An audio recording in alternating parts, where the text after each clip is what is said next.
Hello, this is Kathy Lewis. Welcome to the Paying Students in Concur webinar. In this webinar, what we're going to look at is the process for making payments to students and also offer some suggestions on how you'll be able to streamline the process and make it a little bit easier for the delegates. There are multiple types of payments that can be done in Concur to pay students.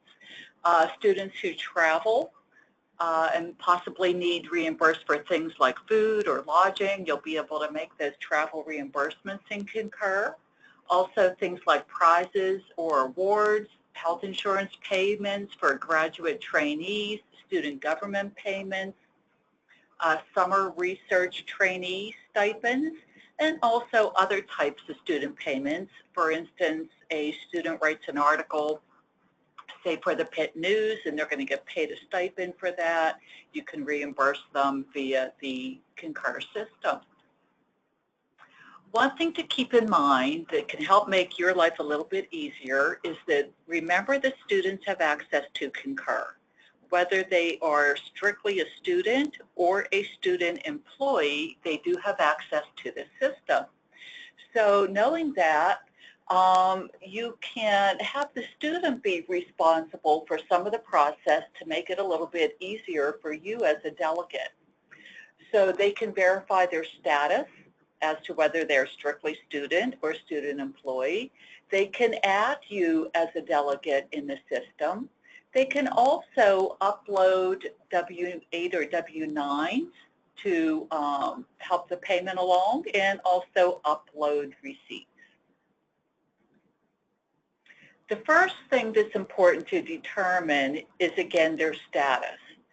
Students only will automatically be paid via the guest policy, similar to how you would be paying other guests, such as a guest speaker. Student employees are paid with the Pitt general policy. If you're paying a student employee, it's similar to paying any other employee in the system. Whether they are student only or student employee, they are considered profile users in Concur, which basically means both statuses have access to the Concur system. One of the things that students can do is add you as a delegate. If they are a student employee, once they add your name, they will want to give you the same permissions that any other employee uses when they designate delegates. So they're checking off can prepare reports, book travel, submit requests, view receipts, and receive emails. The same holds true for student only, but they will actually have one additional permission, and it's can submit reports. So what this means is that if they check that, when you're creating a reimbursement or some other kind of payment in Concur for a student only, you will have the submit report button. When you click submit report, that expense report will go directly to an approver. It will not go back to the student for review. Now, with student employees, because they're considered an employee, and employees have to review expense reports that delegates enter for them, when you enter a report for a student employee, the button will say Notify Employee. The expense report will first go to their queue for review. The student employee will have the button that says Submit Report, and from there, they'll be able to submit to a department approver. So let's take a look at some of these features in the Concur system. But before we go into Concur, I'm going to go to Find People because I want to show you one place where you'll be able to verify student status. So I'm in the Find People feature found on the Pitt portal. I have a student's name here, and notice that Sydney's university relationship is student, employee, and registered student. So you will see both statuses here. So this person is going to be paid as a student employee. Now, if I put another person's name in here,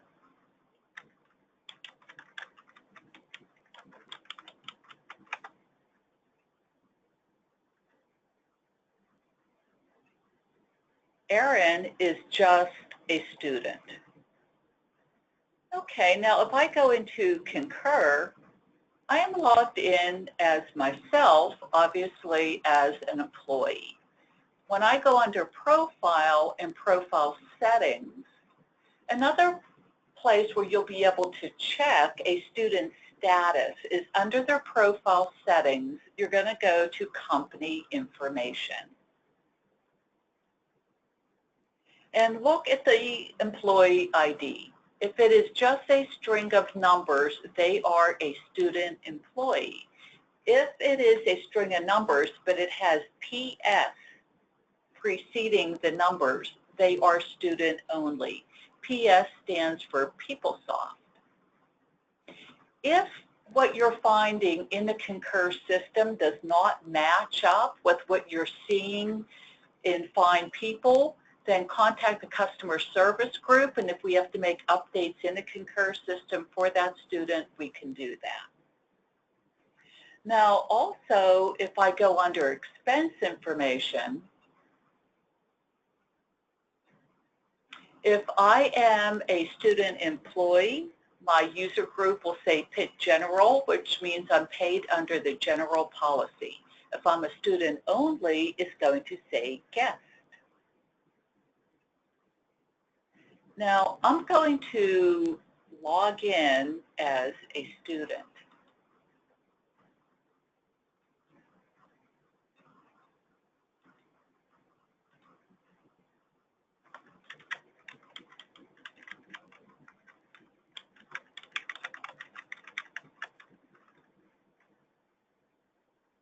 I'm just going to fix my typo.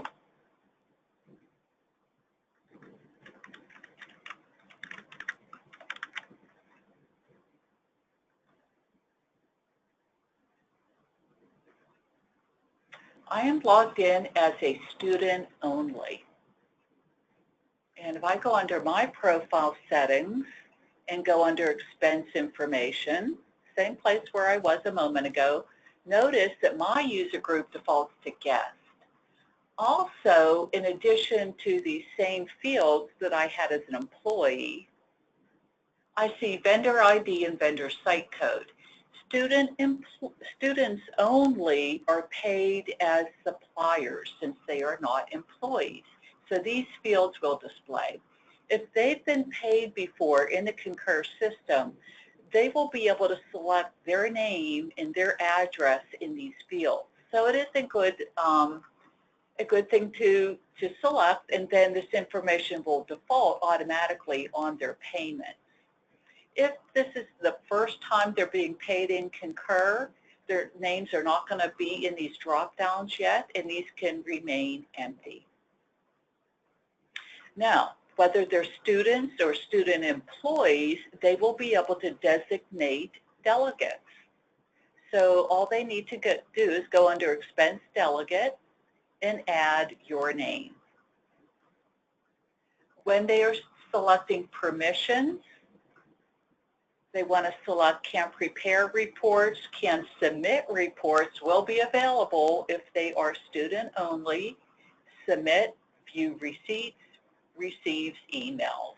The same permissions that any other employee selects when they set you up as a delegate.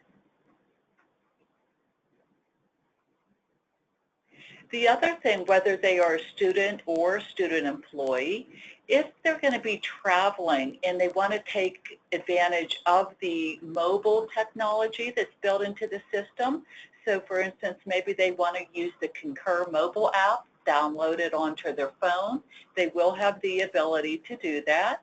First, though, they do have to create a PIN. When they download the Concur mobile app on the phone, it will ask them for this PIN.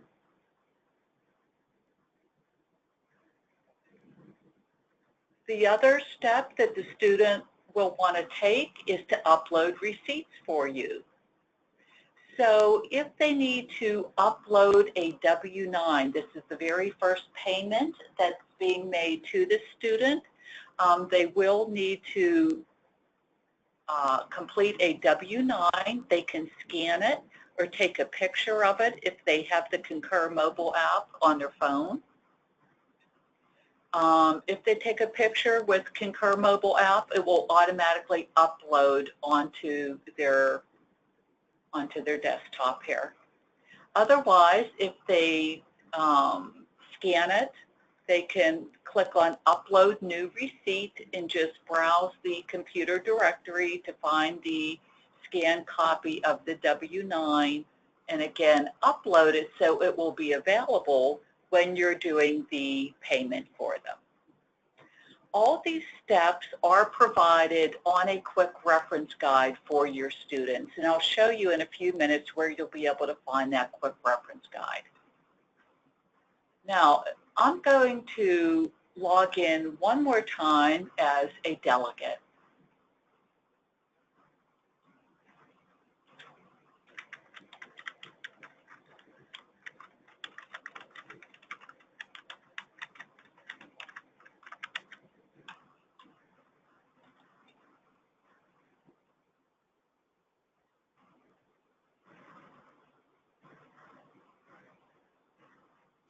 Okay, so now I'm in as a delegate for a student. And I'm going to select the person I'm delegating for. And I already have a report started.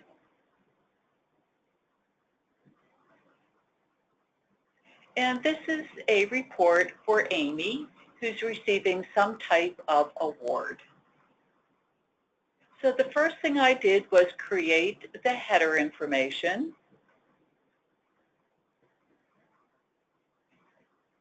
Amy is a student only, so the policy defaults to guest. If Amy is a student employee, it will default to PIT general policy. Complete the required fields at the header area. A lot of people, especially if it is a student only, a guest, they include that student's name in the report name. If it is a student only, again, remember they're being paid as a supplier. If they've been paid before, you want to select their vendor, their supplier name, and their address. If this is the first payment, that's not going to appear here yet. But if they've set this up under their profile setting, this will automatically fill in. So once you complete the header, then you just proceed like any other expense report or payment. So I chose the expense type award and put in the required information. So this is some type of award she's getting for public service. If this is the first time that Amy is being paid and she's a student only, then Amy needed to complete a W-9 or a W-8 if she is not a U.S. resident. Have that student complete it and either take a picture of it using their Concur mobile app or scan it to make it available in the system, and have then you'll be able to attach it using the receipt function. So to attach it to this payment request, all you're going to do is use the expense type new vendor supporting document. A receipt date can just be the date that you are adding this into the system. You don't have to put a dollar amount in. And you're just going to use the attach receipt function to attach a copy of the W-9. So if your student has already uploaded that for you, it's going to be available from their Concur desktop. So you'll be able to see it under available receipts. You'll just select it and attach it. Now, I already have a copy of this attached. So again, just keep in mind that the student has the ability to, help you out with this and take responsibility for getting some of these setups already in the system for you to help make your work as a delegate a little more streamlined and a little easier. If they are a student only, your button will say Submit Report. And once you submit, it will go directly to a department approver. If they are a student employee, you're basically completing this like you do reports for any other employee. So your button will say Notify Employee. The student employee will be notified via email that this is awaiting their review. They go into Concur and review it. They will be able to click on Submit Report, and it will then go to a department approver. On the Concur homepage, there is a link to the travel website. If I click on that link and go to training,